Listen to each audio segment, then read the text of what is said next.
Welcome to our Friday night premiere. For some of you this will be live, and for others you'll be watching it afterwards. Let's do the introduction for the video. So we'll go to the playlist or the series we're working from, the Roman Empire and the Holy Land. And it started with this question: if the Roman Empire didn't penetrate deep into Africa, and we know that the Roman Empire is important for the Bible and for Bible prophecy, then how can we say that the Holy Land is in Africa? So, thinking about this concept of, the Holy Land being in sub-Saharan Africa, in particular. So that's the question that we started with. We're going to do a summary for this playlist. So let's first speak about the Holy Land and sub-Saharan Africa. So the first part of the series, we were speaking about the sons of Shem, Aram, Elam, and Ashur, and we also started speaking about the sons of Ham. But to get an idea of the land of Shem, because the land of Shem is connected to the Holy Land. So let's get into it. Now, in the Book of Jubilees, there's some interesting things that it says about the land of Shem. It's described as a blessed and a spacious land, and all that is in it is very good. And it also tells us that the Garden of Eden is the Holy of Holies, and that's also in the land of Shem. And it speaks about Noah rejoicing for this portion. So it really gives us like a nice description for this land of Shem. But if we let's go to a map of the three spheres for the three sons of Noah, Ham, Japheth, and Shem. And we've said before in the videos that this is, let's say, like the accepted view of biblical scholarship. But let's think about some of those things that we read, that the land of Shem is a blessed land, it's a spacious land, and that everything in it is very good. Now, if you look at this sphere, does that really match the description? And there's another interesting thing from the Book of Jubilees. Let me show you this part, where it describes the land of Japheth as being cold, the land of Ham is hot, but the land of Shem is neither hot nor cold, but is of blended cold and heat. So again, if we're trying to get to the truth, or what makes sense, if we look at this land of Shem, wouldn't you describe that as a hot and arid region? I don't think this sphere would match that description either for the Book of Jubilees. So we've started to find some discrepancies with this accepted view. And if we go to a different map of Africa, we can see that this northern region of Africa is very hot and very arid, and we can see the Sahara Desert. So that does make sense for the land of Ham. But then we see how it changes and it becomes lush, and there's great lakes and there's rivers in sub-Saharan Africa. Does that not match the description of the Book of Jubilees better?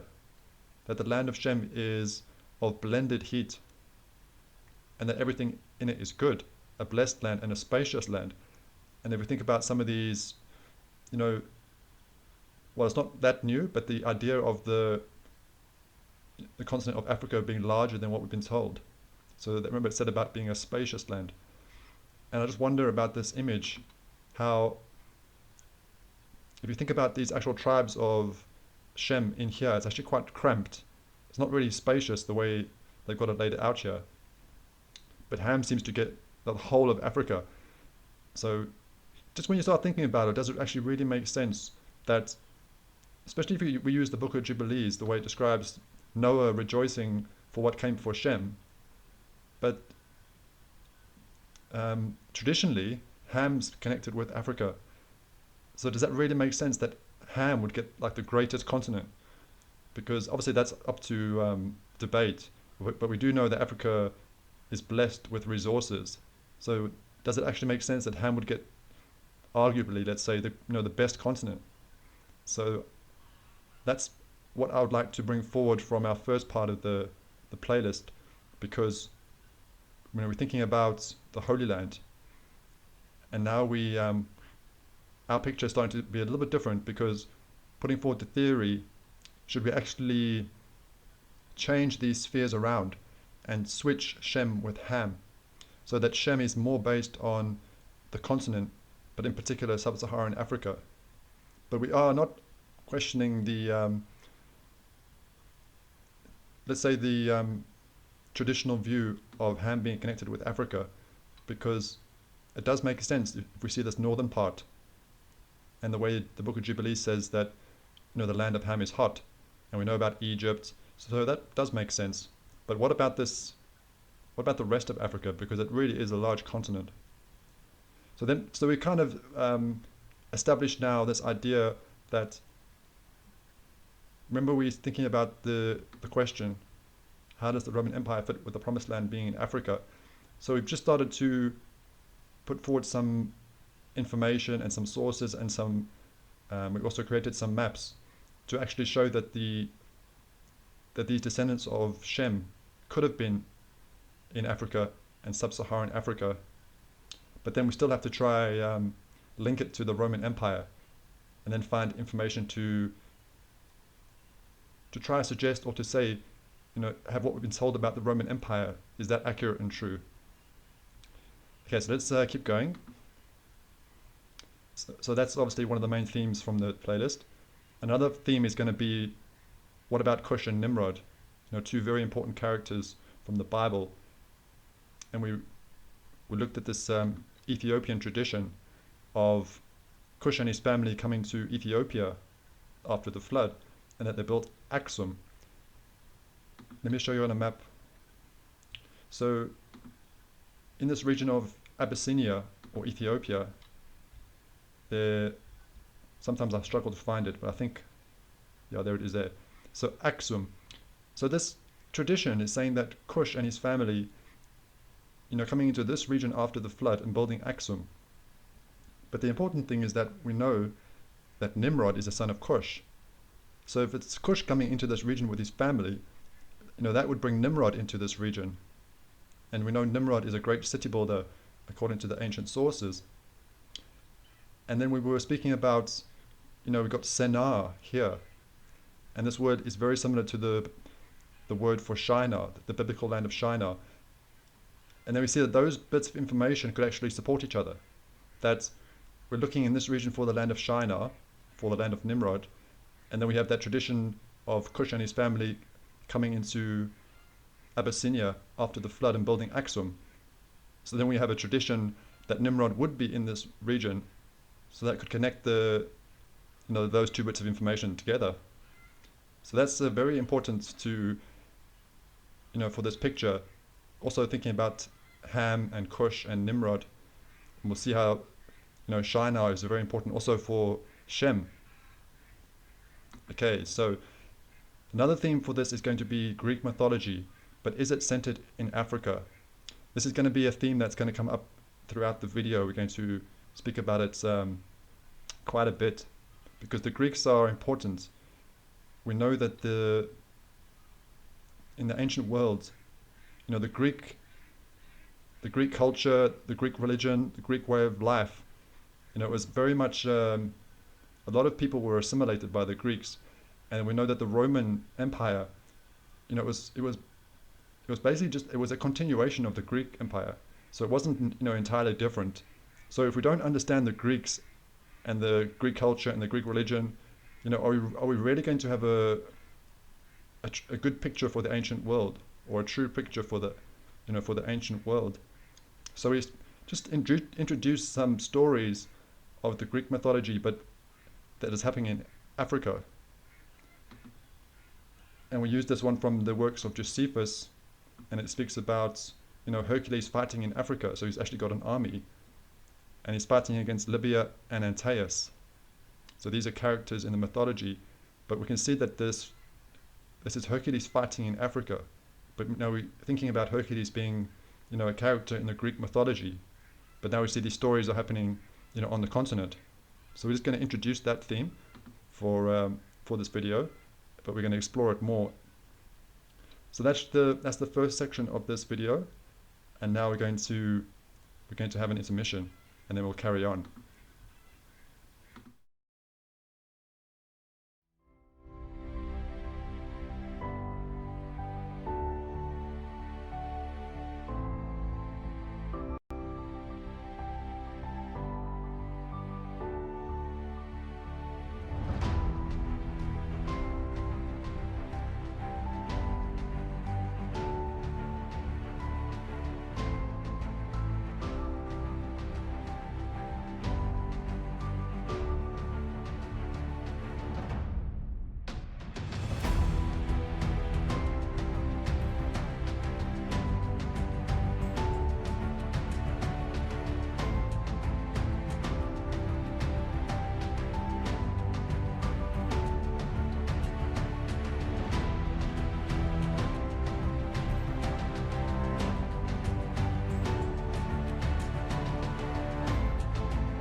So once we done some of the, well, we covered all the sons of Shem, and we covered all the sons of Ham in the playlist.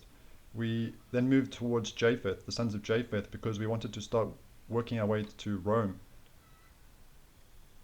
So if I could just let's go to Josephus to see what he says about Javan, because he says, but from Javan, Ionia, and all the Grecians are derived. So Josephus connects Javan with the Grecians, or the Greeks, and this word Ionia could also be coming from Javan, so the Ionians. So this is where it gets a little bit confusing, because we're seeing this connection with the Greeks and Africa, but then Josephus connects the Grecians with Javan, who's of Japheth. So now we're thinking Europe. And when we looked at the book of Jubilees, it does describe Javan. Well, when we try to interpret the book of Jubilees, we can see that Javan is connected with the Mediterranean. So it does make sense. But we're going to try to explore this as we go throughout the video to see what we can learn about it. But the two sons of Javan that we focused on was Elishah and Tarshish, and these Portuguese traditions. This was very interesting because when we read these Portuguese traditions, it wasn't just Elishah and Tarshish that came to the Iberian Peninsula. It also says that they came with their uncle Tubal. Tubal, also a son of Japheth. So it was very interesting because then we had information connecting Tubal with Iberia, with the Iberian Peninsula, and it was also important for our interpretation from the Book of Jubilees. So the reason why I wanted to introduce Javan is because it becomes important later on when we look at the Persian history, because the Persian wars with Greece, we have what's known as the Ionian Revolt.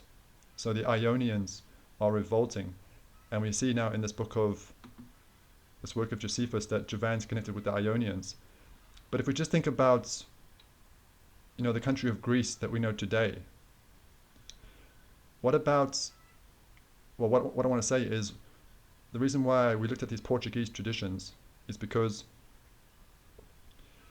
we then saw that there could be descendants of Javan on the Iberian Peninsula. Let me go to a map so we can just have a look. So this kingdom of Tartessos in southern Spain is what some scholars connect with Tarshish. So Tarshish, son of Javan, and then Portugal being connected with Elishah. But when we see these descendants of Javan on the Iberian Peninsula, it could be important for the picture that we're working on. If we go to this map, so we can see what we're speaking about. So we're working with a different picture, and when we're thinking about this expansion of this Persian Empire towards Europe, but we were looking more towards the west, towards the Iberian Peninsula, if we didn't have any evidence of descendants of Javan on this Iberian Peninsula, then what we were saying wouldn't make sense. So that's why I just wanted to speak about two of the sons of Javan and show that there are traditions connecting them with Portugal and with the Iberian Peninsula, because that would be important for that, with that history for the Persians. Okay, let's go to the next one. So Tubal and Meshech. So we've already introduced this Tubal with the Portuguese tradition, but it was very interesting, this Tubal and Meshech, because in the Bible, Tubal and Meshech are often mentioned alongside each other. So then if you think about that, you would be looking to see on the historical record, these two sons being connected. And we did see that if we go to the page on Tubal, we see these two kingdoms on the historical record. And we'll just quickly find that. So we see here it says that Tubal entered in an alliance with the Mushki. And the scholars connect Tubal with obviously Tubal from the Bible, because it's very similar, but the Mushki with Meshech. So then this would read Tubal entering in an alliance with Meshech. So I just thought it was very interesting and important that it does show that we can trust the Bible and that the Bible is accurate, the way we can see on the historical record, Tubal entering an alliance with Meshech, so we could expect them maybe living in close proximity, and that's actually what we see from the description from the Book of Jubilees, because when we interpret the Book of Jubilees, the way I interpreted it, these two would be very close to each other, and you'll see that in some of the pictures just now.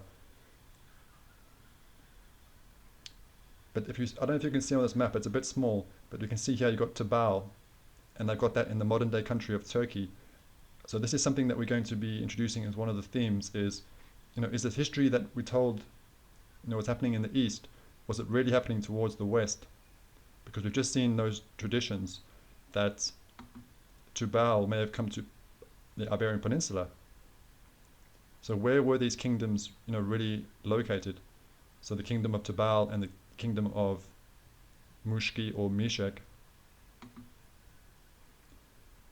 And then it connects to the Assyrians. So this gets very interesting because if we see how it's connected with Assyria.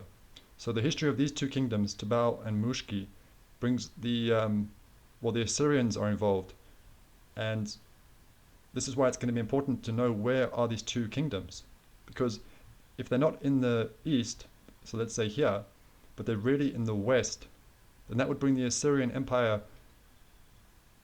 to the west. But that's not what we've been told.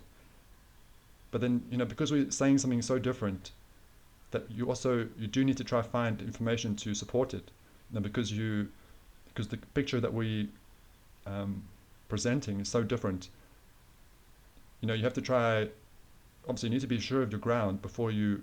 I've said that before, like before you question the traditions. But let me just show you that there is information out there, because this. Let's read it first. It says, however, Sesostris, the Egyptian, he adds, and Tirko, the Ethiopian, advanced as far as Europe. And I think this is supposed to say Nebuchadnezzar. And Nebuchadnezzar, who enjoyed greater repute among the Chaldeans than Heracles, led an army even as far as the Pillars. Thus far, he says, also Tirko went. Now this is according to Strabo, so I think he's considered a reputable historian. But notice how it says Nebuchadnezzar. So now we have a source speaking about Nebuchadnezzar reaching towards the Pillars. Okay, the Pillars of Hercules, which have been connected with the Straits of Gibraltar, so towards the Iberian Peninsula. And Nebuchadnezzar, he can be described as the king of Babylon, but it's also been described as the king of the Assyrians. So just so, we can put that together. So we've got these kingdoms, Tubal and Mushki, being connected with Tubal and Meshech, but the history involves Assyria. But if this history really was happening in the west, that would bring the Assyrian Empire to the west.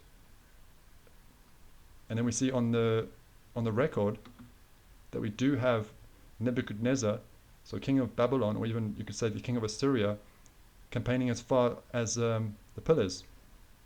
So then we do start to see that there could be something to this, and yeah, it gets very, very interesting. I hope you are finding it interesting so far, especially for those who are new to the channel. So I'd like to say welcome to the new subscribers, because there have been some new subscribers this week. Okay, we'll just speak about Tyrus before the next break. So now we introduce Tyrus because we're trying to move towards Rome, and Tyrus kind of seems to bring us towards Rome, because we learn that Tyrus is connected to the Sea Peoples, this very mysterious sea confederation that attacked Egypt, and they go by many names like the Tyrrhenians and the Tersanoi, and we see Tyrus also connected with the Etruscans, and the Etruscans was a civilization in Italy, so it's bringing us towards Italy. Now the Tyrrhenian, we can actually see the sea is named after the Tyrrhenians, the sea here, and the Etruscan civilization in Italy. If we go to this map, so we see here a map with the Etruscan civilization and then Rome. So now we got towards Rome, and we kind of used Tyrus to get us there, and one of our last videos was about Tyrus, so That was also very interesting. We'll speak about that towards the end. So that was to get us towards Rome, but I think now we'll have a intermission, and then we'll come back for the next part.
So the next section we're going to speak about are the major empires. So what we did now in the playlist, we actually went back in time in order to come forward in time.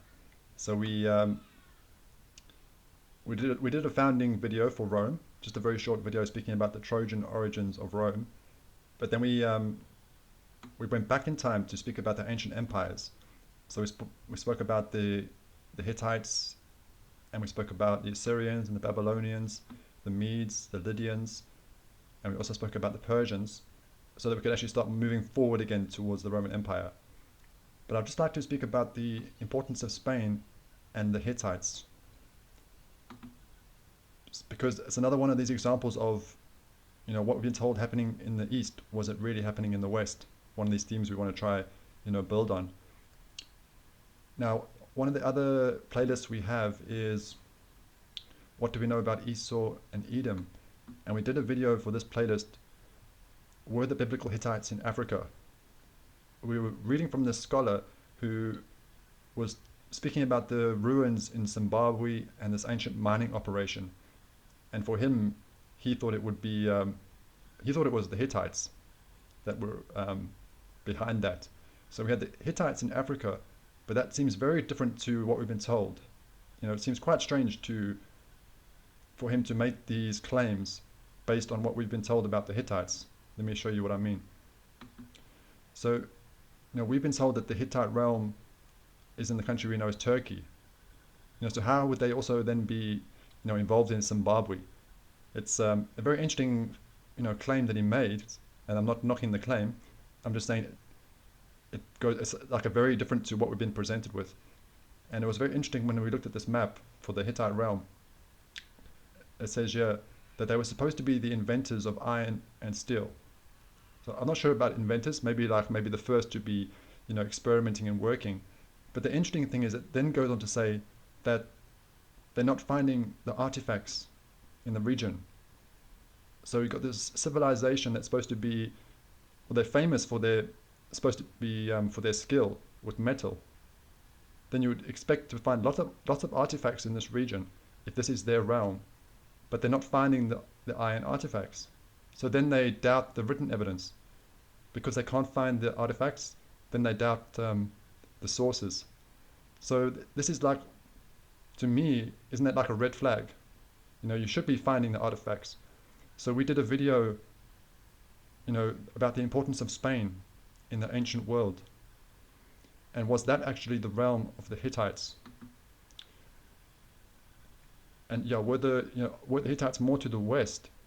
So is there a different picture for the Hittites than what we've been told?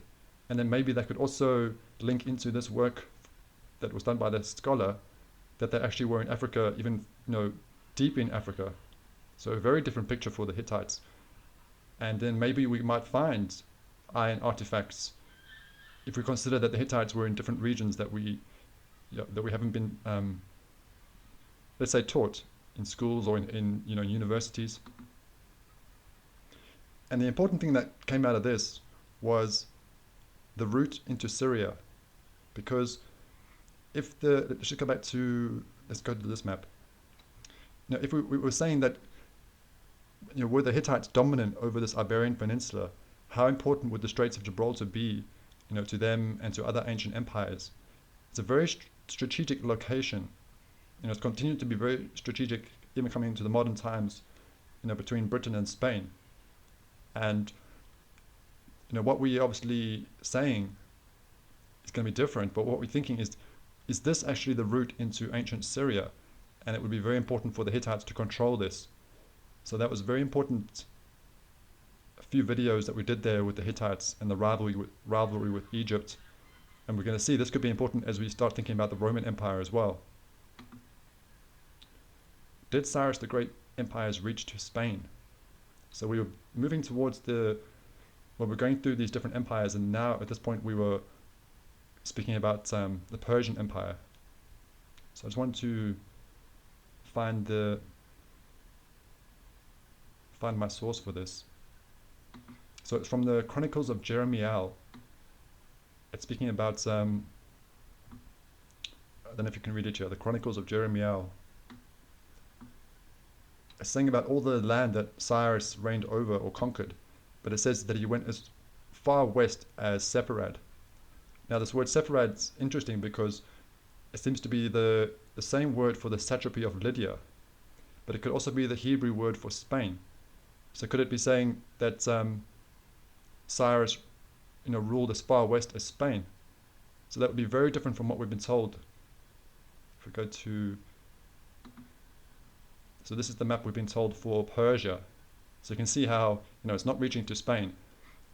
But I just wanted to think about this in terms of, that idea of history repeating itself. We've already spoken about some famous leaders, how they were campaigning towards Europe, but in particular they're thinking about the Pillars of Hercules and the Iberian Peninsula. So is it like history repeating itself?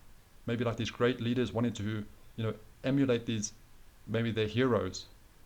So we've already got some of these famous leaders campaigning towards the Pillars of Hercules. So could it be also Cyrus doing something similar? So that was a very interesting connection for Cyrus. But then we also did a video speaking about the acacia tree. So I just did this one because I thought, well, we know the acacia is important for the Bible because of the the things that were needed to be built out of acacia in the desert for the Israelites, I'm trying to think of the right word, for the the Ark of the Covenant and the tent of meeting. So the acacia is important for the Bible, but let me just show you this part here. This was interesting. It said that Cyrus died in the land of Shittim. And when we look at this word, we learn that it's connected with the word acacia. So the meaning of the acacias. So does it mean that Cyrus died in the land of the acacia? Now I only know of two regions that are famous for the acacia, and that's Africa and Australia. Now I don't think we're speaking about this happening in Australia. So I thought this is very interesting that maybe just something like a tree could reveal a lot about this ancient history. And how do we why is it important? Because if we go to, I just want to find, so we've got this source saying that Cyrus died in the land of Shittim. And if we can say, let's just work on the premise that we're going to trust this source. We also learn that Cyrus died fighting against the Massacretay. So he died fighting against the Massacretay.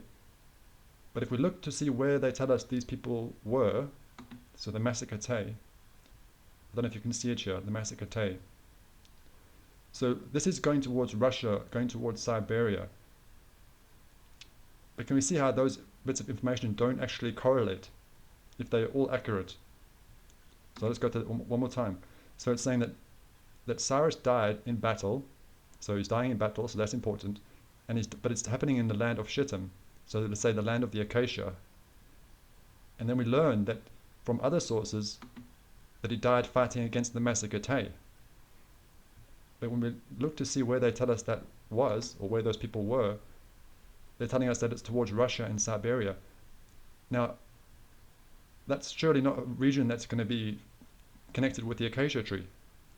So we can see how just something like the tree could be important to get to the truth and see, what is the true picture. Because I wouldn't be trusting that the Massagetae were here, based on those details. So that was just an interesting thing there we put for Cyrus.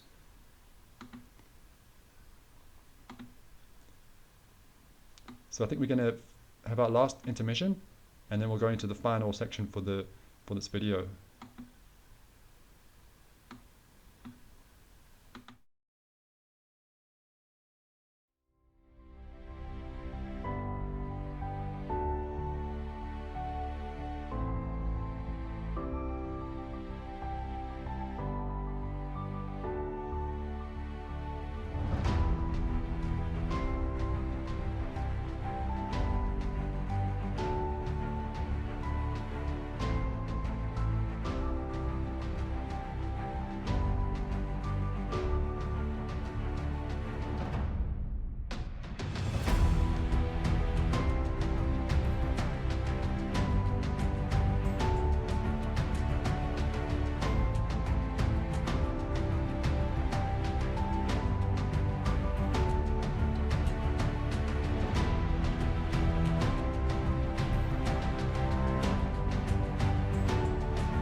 So if you noticed on some of those maps that we just went through there, we're speaking about the Medes and the Persians in North Africa.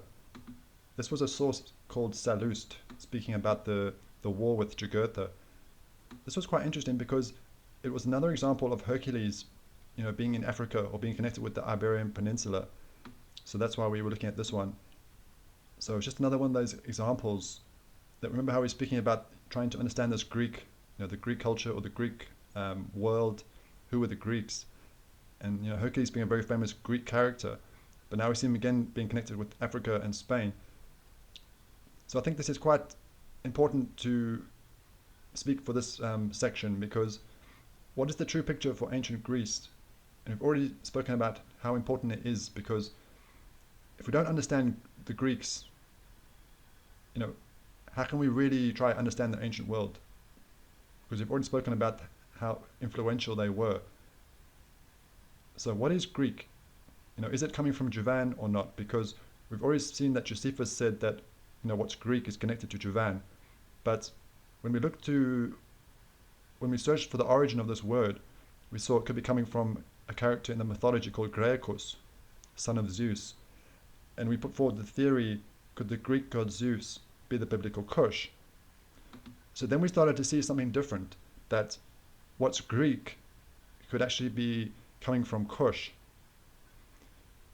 And if you think about what you see on TV with movies and what we learn in school, it has a big influence over us, how we perceive things and our perception. And before I started this journey and this investigating, the way I thought of Greece and the Greeks is very different to what I'm thinking now. So it's amazing when you start searching for the truth, how it can change. And someone put a very good comment the other day, I don't think I'll be able to remember it offhand, but about relearning, that we have to relearn.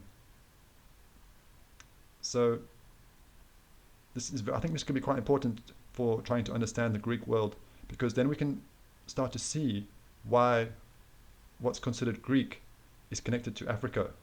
Why we could have these stories of Hercules in Africa, if we think that let's say if this connection with Zeus and Cush is accurate and true, then we can see why Hercules could be connected with Africa, and we have these stories in Africa.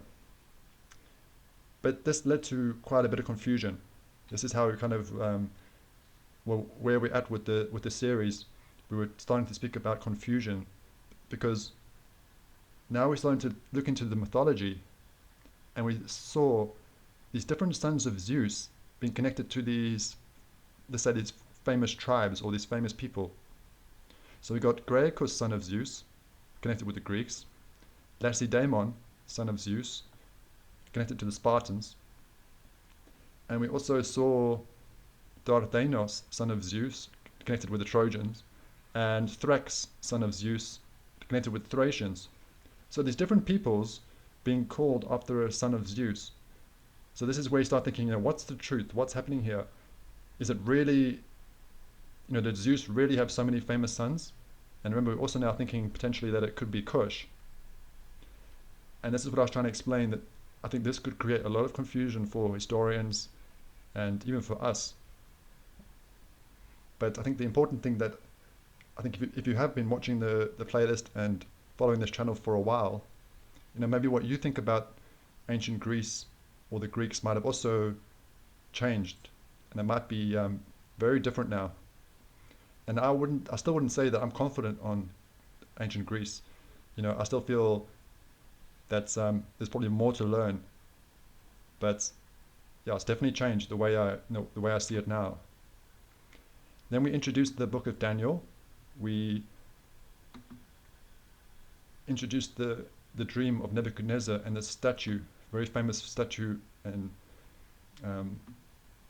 vision from the Bible, from the book of Daniel, because it was a nice way to use this to work with the empires. So Babylon for the head of gold, the Medo-Persian for the chest and arms of silver, and the Greek for the bronze, but we're thinking Macedonian in particular for the Greek, and then Rome for the legs of iron. And we still want to get to these legs of iron with this Roman Empire, which we're going to be moving on to soon. So we use this image, and I want to just speak about this last part as well, because we also had this confusion with these migrations that we had. These migrations, but where were they coming from? And again, we had this confusion with these different peoples, like the Thracians and the Phoenicians. So why did we do this video? Let me just try to refresh. It was only last week, but let me try it just quickly, also for the new people. So our picture is very different for, this is going to be the generals of Alexander fighting for his empire. So it's a very different picture we're working with. And we put these three on the map. So the dynasties were the Seleucid, Syria, Ptolemaic, Egypt, Antigonid, Phrygia. And I thought it was quite ironic. I didn't plan for this to be like this, but when I put Seleucus here, notice how the end of his name looks like Kush, and it's very close to the land of Kush. So I just thought that was quite ironic that it would be like that, if you think about what we're speaking about with the connection with Zeus and Kush. But we didn't put these two on the map, Thrace and Macedon. So I just want to explain why we did that video, even though opened up lots of avenues. It was very interesting, but we didn't actually explore them or answer them or bring it all together yet. So why do that video? So the reason for that is because when you put these three on the map, but then I'm saying I'm not ready to put these two on the map, or I'm not sure where to put these two on the map, does that undermine these ones? And does that say that all the work we've been doing is undermined because we can't put these two on the map? So the reason why I did that video, let me just show you, just in case you may be new to the channel, I'm speaking about part 20, exploring Tyrus. So why did we do all that exploration? So I was just trying to show you that we haven't reached a dead end, very far from that. We can see there's lots of different avenues that we're finding for the Thracians and for Tyrus, but it's branching out, and it's going to be, let's just say, the project's got bigger, let's put it that way. So I wanted to show you that just because we can't put these two on the map, it's not that we've reached a dead end. It's just that it's opened up another whole section of researching and learning, and we said we're going to maybe leave these two for the moment. Let's say leave them unanswered, or we can't put them on, but it doesn't mean that we can't continue with the series or with the research. So I hope that kind of makes sense why I did that video, and yeah, just to show that it's not like we're stuck, or we reached a dead end. if you watch that video, you'll see there was lots of very interesting things, and it's opened up quite a lot, and I think it could help us explain. Well, I think we'll understand more if we can fully answer these two. It's going to really, I think we might be surprised. Let's put it that way, especially when we get to towards the Roman Empire. Okay, so I think we're almost there for this video. So this was just like a summary of generally what the playlist is about and the plan for the playlist. So just to finish, so we're thinking about the Roman Empire and the Holy Land. So we've, thinking about the Holy Land being in sub-Saharan Africa. But if we don't have sources or information speaking about the Romans penetrating deep into Africa, how can we say that? But we have provided information and sources, and we've created a picture to show that we are considering, this for the land of Shem. But now we do need to bring it all together with the Roman Empire, and just kind of bring the playlist to a bit of a conclusion, finishing with the Roman Empire and doing the Lakes of Iron. And I'm planning to try to finish the playlist with 2 premieres. That's what I'm thinking at the moment. 2 premieres for Rome. But definitely, we said before, that doesn't mean just because the playlist ends, it's not the end of the investigation or the end of the work, because you can see that we're leaving 2 things unanswered, so it's not the end really.